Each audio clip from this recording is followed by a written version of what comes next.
กับทักทายสบายดีเด้อพี่น้องสบายดีFCทุกท่านบัสมองสุบอนเขาสวนพี่น้องเก็บถั่วเขาก็ออกหลายเก็บถั่วจ้ะพี่น้อง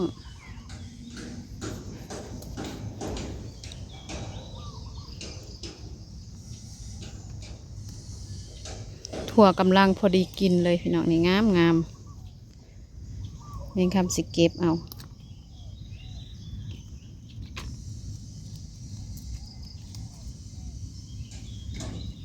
ถั่วกำลังลายเลย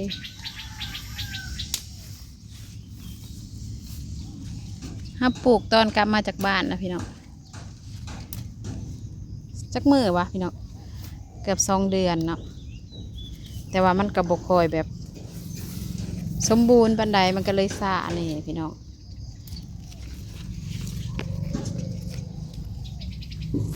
ว้าวลายค่ะมือนี้พี่น้องมันขึ้นในฝนตกแห้งค่ะเมื่อคืนมันก็เลยแบบตื่นสดชื่นพี่น้องมักถั่วก็เลยออกลายโอ้ปลูกหน้านี่ดีเลยพี่น้องเฮาแทบจะบ่ได้ลดน้ำเฮาหดตั้งแต่เริ่มใหม่ๆเนาะมีทางกระเจี๊ยบแล้วก็ถั่วพี่น้องมันนี้เขาจะเก็บไปขาย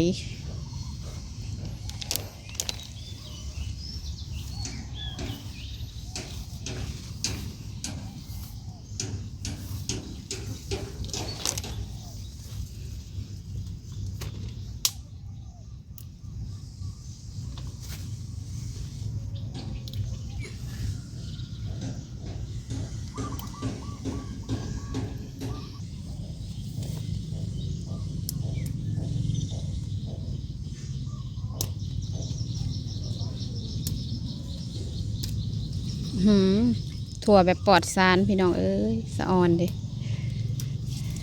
สะออนดี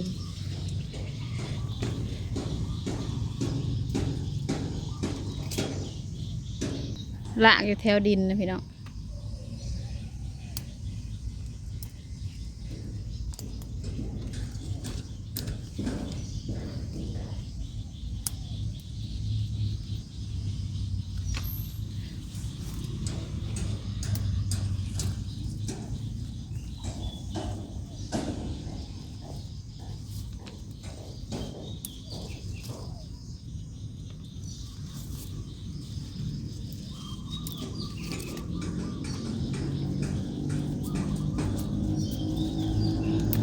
ฝนตกพี่น้องเอ้ยขอโทษขออภัยมองเห็นขาอย่างนี้พี่น้องยับย่างอยู่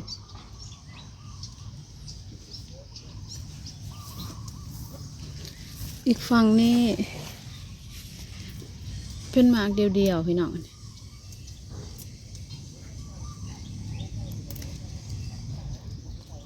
พี่น้องลองเห็ดบางเดิมเองข้ามมันตัดใบพี่น้องตัดใบละหมากขึ้นมาโดกแทะ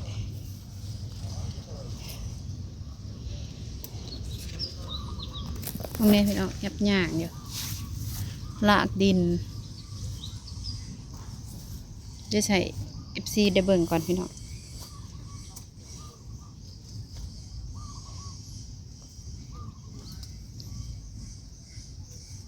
ฝั่งนั่นกับฝั่งนั่นลาย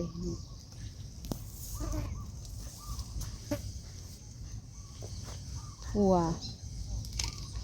แมงคำเก็บได้ตะกะบักใหญ่เลยเด่นได้หลายโลอยู่พี่น้องเชื่อว่ามัน2-3 โลนี่ลากอยู่แถวดินนี่พี่น้อง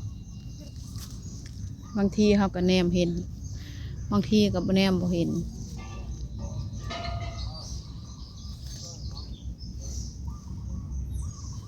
มาพี่น้องมาเก็บน้ำกันเด้อม่วนเด้อพี่น้องเก็บมักถั่ว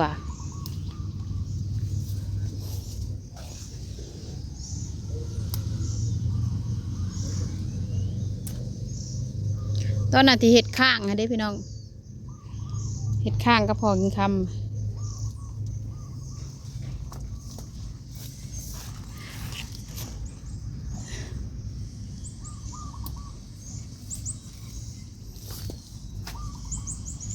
บางทีแบบเถาน้ำเขากันแนมบ่เห็นนี่อันนี้เราแนมไม่เห็นนะคะ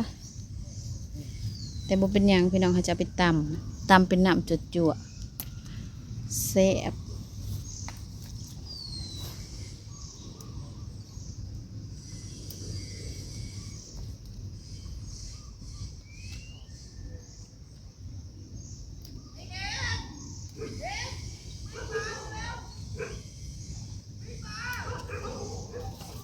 ฟังเด็กกระย่อยยับยาง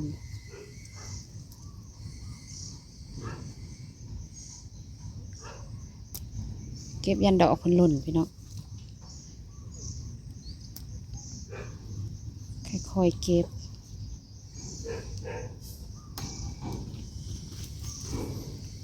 เถอะละขี้ดินเลยค่ะ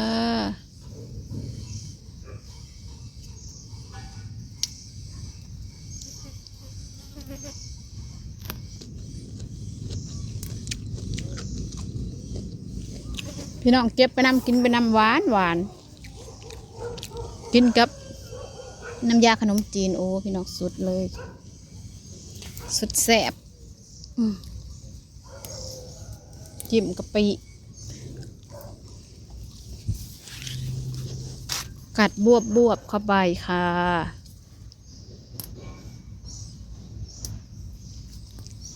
ต้องเบิ่งดีๆพี่น้องบางเทื่อแบบสอนเด้กระเจี๊ยบพี่น้องเอ้ยมีลูกค้าแบบออเดอร์มาแบบเยอะแห้งแบบว่า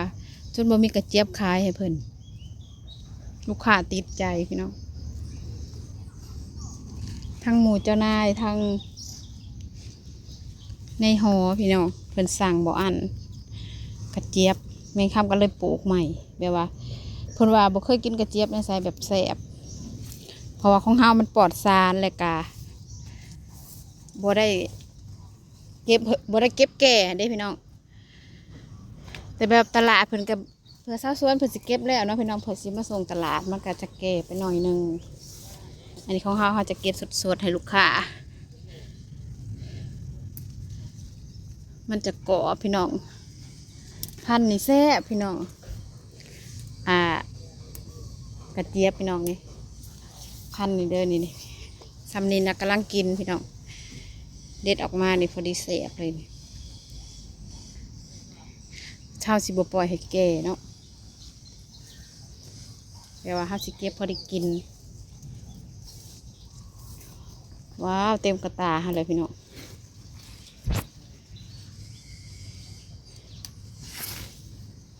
เต็มกระตาแล้ว